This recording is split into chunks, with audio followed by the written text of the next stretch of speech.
So tell us a little bit about, where you see the space going in the next year. Next year, I mean, it's very hard to even predict 3 months from Exactly. now. Yeah.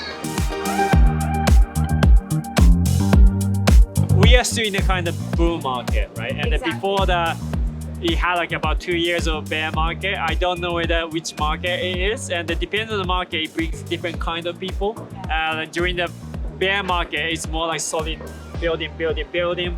Bull market, it's more optimism. Lots of things, and also lots of capitals in there. So it's good to, if you are trying to start a new project, it's good to start right now. But next year, yeah, it's hard to tell. But I'm sure it's going to be, bringing more people to the space, so it gets bigger and bigger.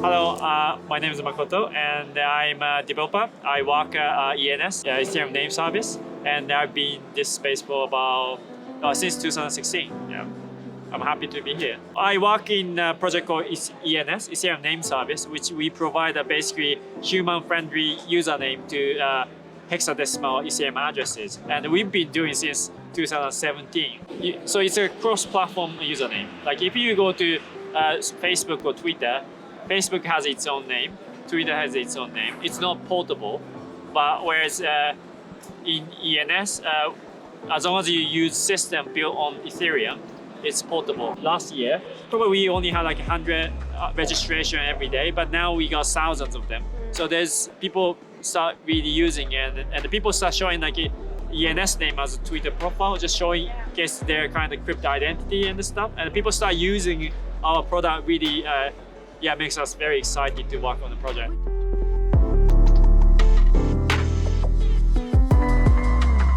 How do you guide someone in the space?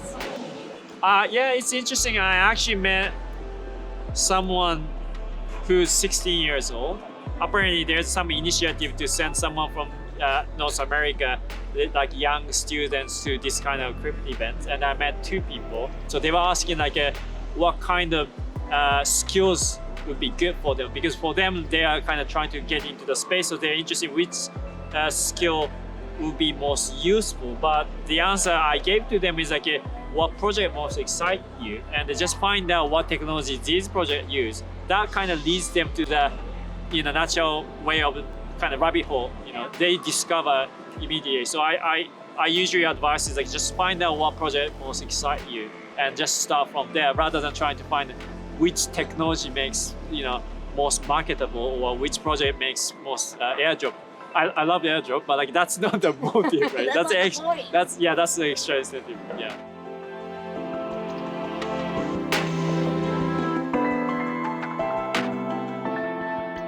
So did you watch Vitalik's talk on public goods? ECC, I was there. Yeah. Yes. So what did you think about his talk around public goods and his message to the community? Yeah, it was interesting. So they talk about retroactive public funding. Another set of ideas that I personally am excited about is retroactive public goods funding. Is this concept that instead of funding projects, or having some kind of centralized mechanism that funds projects based on what it thinks is going to be promising, we have an ecosystem that funds projects that were already successful. And then you basically create the equivalent of a prediction market where people can fund those projects in advance based on a prediction that once some project succeeds, it will get the retroactive grant. Yeah, overall message itself is really good.